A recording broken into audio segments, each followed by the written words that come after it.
I've been working at McDonald's now for over 5 years, and this is still my creepiest experience there. This happened 2 years ago when I was 18, and I had been working my first overnight shift on front counter. I usually work in the kitchen on overnights, so I had no interactions with any of the customers until then. I was working from 10 p.m. until 6 a.m., which is a usual overnight shift for us. Around 3 a.m. I was making some fries when I noticed a man standing there and trying to take pictures with his cell phone of me and my other female coworker, Rebecca.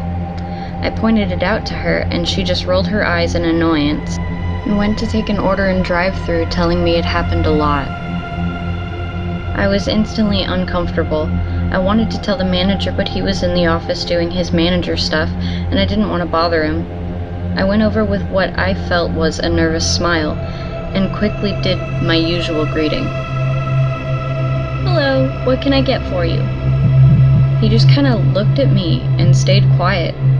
He was about 5'8", white, early 20s, medium build with dark hair and brown eyes. An average man, I would say, but something about his piercing glare made me feel super uncomfortable.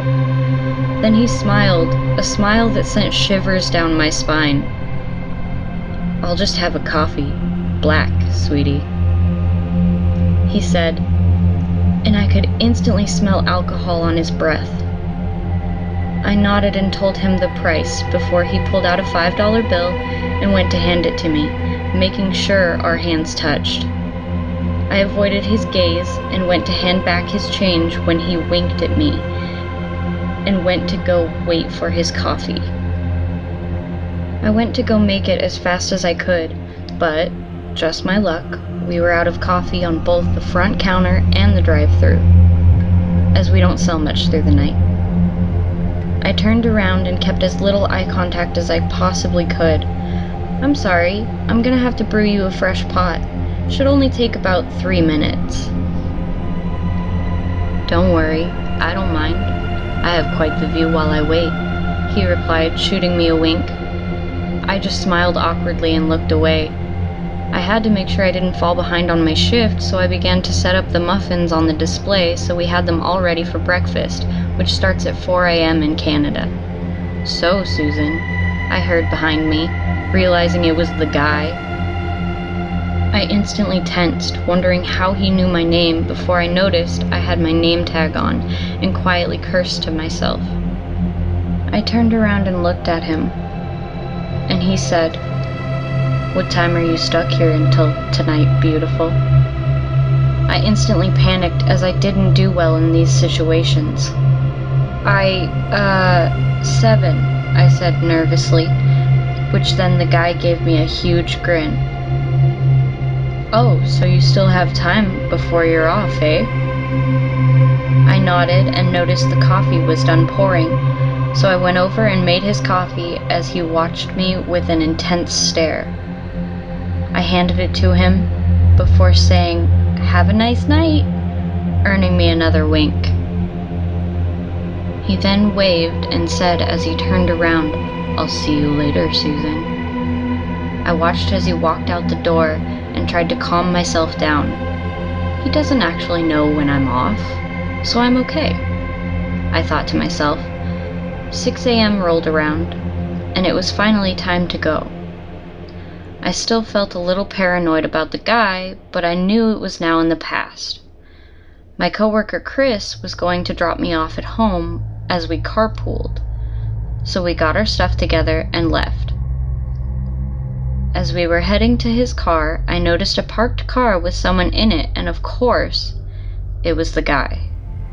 I panicked and quickly told Chris that was the guy, as I had told him what happened not long ago. He instantly brought me into his coat and did his best to keep me hidden as we walked quickly to his car. He made sure no one followed the car, dropped me off, and watched as I went inside, telling me to stay safe. I thanked him before going into my house and going to bed. The next day, I went into work and got asked by my manager how I got home. I told them Chris gave me a ride. My manager looked confused and said something that made my blood run cold. "Oh, that's strange, because some guy was here looking for you just before 7. He said he was here to pick you up." I thought before that the man's intentions weren't good. Just the way he looked at me and spoke to me, like I was prey. And this pretty much confirmed it. Since then, I have refused to work front counter overnight shift, and we no longer wear our name tags overnight. At the time of this story, I was about 12 years old. We lived in Wichita, Kansas. We had just moved there from Garden City, Kansas. My family also lived in a duplex in a rough neighborhood. Less than a block away from our house was my brother's school. And on the weekends and holidays, we would go to his school to play and do kid stuff. Well, one Thanksgiving break, my brother and I went to the basketball courts just to get some shots up. But we had been there for about an hour when I got a strange feeling. I've had this feeling before, and I remember knowing it meant something bad. So I looked around for anything that may catch my attention, but there was nothing. So we kept playing. I could not shake the feeling. So after about 30 minutes, we were preparing to leave, which all we had to do was go across the playground and jump the back fence, and we would just be across the street from our own house. So I go to get the basketball from the court, and my brother follows. I get to the ball and decided to shoot a half-court shot. And mid-shot, there's this feeling again. So again, I stop and I look around. That's when I notice a man standing there on the other side of the fence on the sidewalk. He's looking at us, but he's not moving, just standing there. But I really pay him no mind and shoot the shot. Of course, I missed it, but the ball hits the ground and it bounced near the fence. I race over to get it, trying to beat my brother to it. And I reach down to get it, and there's that feeling again. So I look over my shoulder. The guy is still there, just watching us. Now he's walking along the fence, running his hand along the fence, just staring at us. Not once did his eyes come off of us. I did not notice. He's heading to the fence entrance. Now I knew that being next to the busy street, people would see us as they passed. But that feeling was so strong, and this guy looked so creepy. And he keeps staring at us. Something in me yelled to run. And my feet started moving, and my brother was right behind me. We got to the corner of the school and stopped. We turned and looked. And he was entering the fence. He was still watching, but now he's coming our way. I grabbed my brother and we sprinted around the backside of the school and a block and a half to our house. We bust open the door and ran to our mother, and we told her what happened with tears coming on her face. She held us and told us everything would be okay and we're safe. She called the police, but nothing ever came of it. And ever since then, my brother and I were too afraid to go to the park by ourselves. When I was 21, I transferred to a college in San Francisco. I checked out a room for rent on Craigslist. It was in a really nice 2-bedroom apartment. It was cheap rent and close to campus, so it was the ideal spot. The girl who lived there was 29 and her name was Beth. She was tall and wide, and she had jet black hair and wore pale makeup. She seemed nice, although a little quiet, but she seemed to like me and agreed to let me move in. So far, so good. My first night there, we went out for pizza, and that's when I could tell that something was a little bit off with her. Throughout dinner, she kept telling me how much I looked like Shia LaBeouf. I didn't know what to say, so I just shrugged it off with a thanks. I mean, I looked nothing like Shia LaBeouf, so it just didn't make any sense to me. When we got back home, she asked if I had seen her room yet. I said no, and she took me to see it. Her walls were covered in posters of Shia LaBeouf. She had even printed out photos of him all over her mirror. She owned all of his movies. I mean, I didn't know what to make of it. It was creepy. The whole night she had been saying I look like him, and now it's obvious to me that she's obsessed with the guy. A few weeks passed, and I never really saw her that much. We didn't spend any time together, really. She would come home from work and practically run to her room. She would spend the whole night in there. She had this really creepy high-pitched giggle, and I would hear her giggling through the walls at night. I wondered what the hell she could possibly be doing. Occasionally, she would come out and talk for like 2 minutes, and then she would always be slurring her words, so I suspected she was drinking a lot. Sometimes she wouldn't say anything and she would just stand in the hallway and watch me in the living room. I would turn and see her and be surprised and say something like, "Hello, Beth." And then there would be this long, awkward pause and she would just give out her creepy, high-pitched giggle. It was uncomfortable being around her. She gave me the chills. One night, I woke up at around 2 a.m. because I heard what sounded like the front door being unlocked. I came out of my bedroom and all the lights were off, but I could still see Beth standing at the front door. She had her face against it, and she was turning the lock back and forth over and over again. And every time she turned the bolt, she mumbled my name.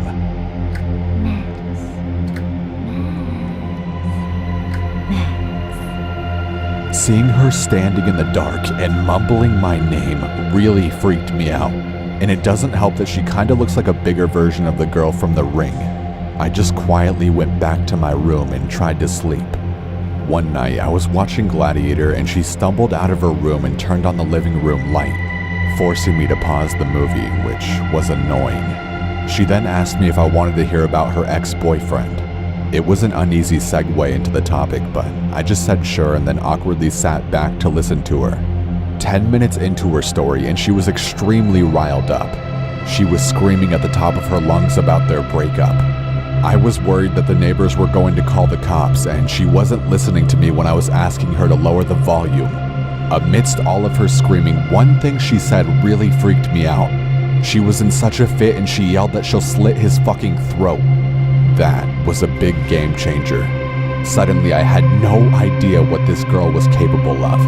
I mean, she was practically a stranger, and everything I had seen was becoming alarmingly disturbing. After a few more minutes, she told me thanks for listening and started doing her giggle. I got out of there pretty fast and went to my room to go to sleep. I had a pretty unsettling feeling about being in the house with her. And what's worse is that there was no lock on my bedroom door. I pushed the edge of my dresser in front of it to act as like a little barricade. I woke up in the middle of the night to the sound of my dresser scraping against the floor. Beth was pushing the door open. I turned on my light, shouting at her to stop. I could see her through the opening of the door. She was so drunk and had this insane look in her eyes. I pushed the door closed and yelled at her to go to bed. I could hear her walk back to her room, but I couldn't fall back asleep. The next morning when I went out into the hallway, my heart dropped. I saw that one of her steak knives was on the floor by my door. I got goosebumps all over my arms. All I could think about was her saying she would slit that guy's throat. I confronted her about it and she said she didn't remember trying to push my door open. She said she didn't even remember telling me about her ex. I had enough. My lease was month to month, so I found a new spot and moved out. About a month after I moved out, she contacted me. I was at the movies and my phone was off. When I got out, I turned my phone on. And to my shock, I received 40+ text messages that she had sent me over the past 2 hours. They were all just insane texts that ranged from everything between, "Hi, how are you?" to "I fucking hate you." It was insane. I didn't respond and I never heard from her again. I always wonder, if I hadn't set my dresser in front of my door, would she have quietly crept into my room and slit my throat? It freaks me out.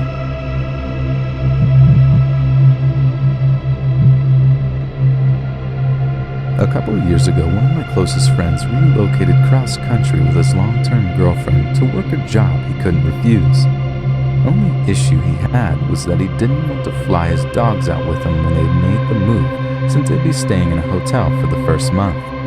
He was also a bit reticent to fly them out due to health concerns for both pets. By the time he located a home to rent, he was missing his furry babies and made the request of his sister, another close friend, and myself to drive them to him in LA. Now, we are Chicago folks, so the trip would be a long one. However, with the three of us to foot the near 30-hour drive, it would be a piece of cake. We left early and drove long hours. Along the way, it was decided between my friend and I that we'd foot the majority of the drive ourselves, and if we needed to, we'd let our friend's sister do some driving. We were in a bit of a time crunch due to a snafu with the rental agreement, so we didn't have the luxury to stop very often past an 8-hour stay at a Denver La Quinta Inn. As for the journey itself, it was relatively smooth, barring getting pulled over right before entering Utah for driving 2 miles in the left lane of an empty highway. Whoops. From that point, we made it through Utah, Arizona, and Nevada without much problem until we entered California in need of gas. I had been driving for the majority of the first day and tagged my buddy in after being pulled over. I remained in the shotgun seat as navigator, searching through the GPS for a fuel stop. We kept our eyes peeled for road signs and discovered a sign pointing to Yarrow Ghost Town, or something along those lines, which had a mobile station. How wonderful. It was convenient too, as it wasn't located almost directly off of the interstate. We rolled in on a little more than fumes when we approached the pumps. Normally we'd let the dogs out at every rest stop, but having stopped not long before then, and with both dogs sleeping snugly in the back, I decided to pump gas without anyone else leaving the vehicle. My buddy pulled up on the opposite side of a beat-up green sedan with a short, plump gentleman who just turned in to approach the shop. I noticed a few other hoopties at the pumps, all unoccupied, and there were a couple of other cars parked up near the station, most likely belonging to the employees, so nothing seemed out of the ordinary, until I swiped my credit card. The pump rejected my first swipe attempt, which I chalked up to a misread. I swiped again, and the pump read, "Please see attendant." I was annoyed, but we needed gas. I tapped on the window and told my buddy what I was going to do, and asked if anyone needed anything. After taking their orders for Gatorade and Marlboro Reds, I walked up to the store to make a mental note of how strange this gas station was. Kind of quiet, especially for one right off the interstate, but it's no matter. As I walked in though, more weirdness. First thing I noticed is that there were some boxes of chips just left on the floor, like someone was stocking shelves and just quit. As I veered to my right, I noticed immediately that there was no one milling about in this place. With the 6 cars besides my own out there, I felt like I would see someone. Things got even weirder when I realized that there was no one behind the counter, no customers or workers. And then it dawned on me, what happened to that gentleman who was at the pump adjacent to mine? Surely they can't all be in the bathroom. This is where I began to feel this gnawing sensation in my stomach. Something isn't right. I have always been a person who felt like I could always trust my instincts, and those instincts were screaming at me to just get the hell out. I want to run, but I hold back. I would look suspicious booking it out of the gas station that was empty and decide to just play it cool. Natural. Don't let your body language let on to how badly you're freaking out in your head. I was probably inside of this gas station for only a couple of minutes when I left, but I stopped just before exiting to listen for something. Anything. A flushing toilet would have been a good sound, but nothing. As I entered the shop and see my car, I began to feel dread. It's like that moment in the movie where the hero is about to make it to the end of their trial, but the celebratory fanfare disappears, and in that silence, something comes and strikes them down. I'm about 25 yards from the car when I see this gentleman come out from around the side of the shop opposite of me. This is not the same man as I saw while pumping gas. He was larger and had a peculiar look on his face. And the best way I could describe it was like Nick Cage's smile from Face Off before the titular act had occurred. I continued walking towards my car, but when I turned back to look at him, he was now walking towards me with a purpose. At this point, I got the fuck back to the car with increased urgency in my step. And of course my friend has the door to the car locked like a complete douche clown. There is also the 95-pound golden retriever sitting in my seat. Apparently my travel companions did not notice how freaked out I was, or the creepy gentleman still walking in my direction. I punched the window and told him to unlock the fucking door, to which he only half rolls down the window to tell me the dog was in my seat and they were afraid she'd jump out when they opened the door. I reached my hand in and threw the dog towards the back seat as hard as I could while my friend is just now realizing how freaked out I am. He started the car and drove off quickly. I took one last look back and see Nick Cage had stopped about a pump away from where we were, still with that same look on his face. we found another gas station further down the road, this time with a ton of people inside and out. After thoroughly creeping out my friends with a story as I pumped gas, we made our way back to the interstate, which meant passing that gas station again. It's been about 15 minutes since we pulled out initially, and we go silent as we notice that those very same cars are still sitting in the same spots where we had left them. After thoroughly freaking out for a few miles, I received a phone call from my credit card company about a $100 charge at a mobile station. The lady on the phone was really helpful in fixing the situation for me, and was as entirely creeped out by the situation as we were. In the end, we made it to LA and had a great vacation, but it still bothers me as to what the hell was going on at this little gas station off the highway, and what the hell was that smiling man's story.